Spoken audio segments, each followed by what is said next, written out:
బాబా photographer ఉడుగుండవు మంచిదే వెళ్ళిపోతే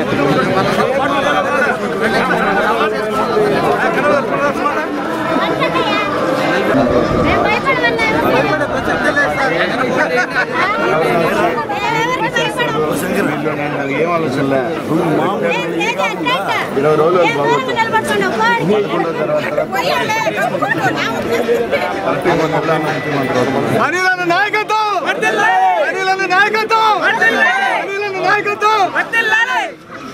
ఒక ధనవంతుడికి సామాన్యుడికి జరుగుతున్న ఎన్నిక.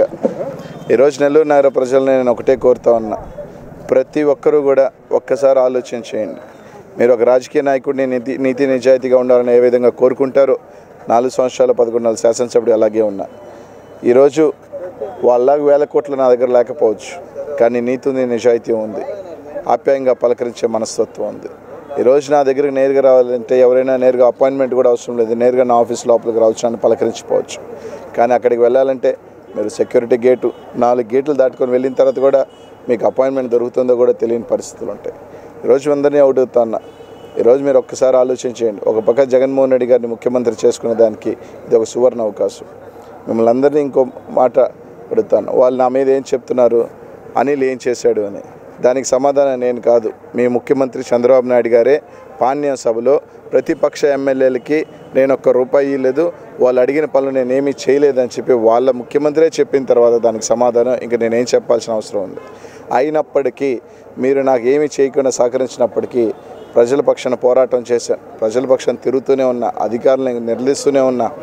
నా సొంత కార్యక్రమాల ద్వారా కొన్ని వేల మందికి ఆరోగ్యానికి సంబంధించి కార్యక్రమాలు రూపొందించి ప్రజల్లోకి వెళ్ళిన వ్యక్తిని.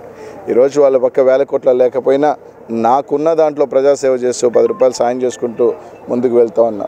ఈరోజు ప్రతి ఒక్కరిని అడుగుతా ఉన్నా, ఒక్కసారి మీ ఆత్మ సాక్షిగా ఒక్కసారి కళ్ళు మూసుకొని మీరు చూడండి. ఈరోజు 2 వ్యక్తులమే. ఈరోజు నేను నిజాయితీగా ఉన్నానా, అక్కడ ఉన్నాడా, 1000 కోట్లు ఒకవైపు, ఈరోజు ఒకవైపు. మీరు ఆలోచన చేస్తే ఖచ్చితంగా నాకు ఓటు వేస్తారని నమ్ముతా ఉన్నా.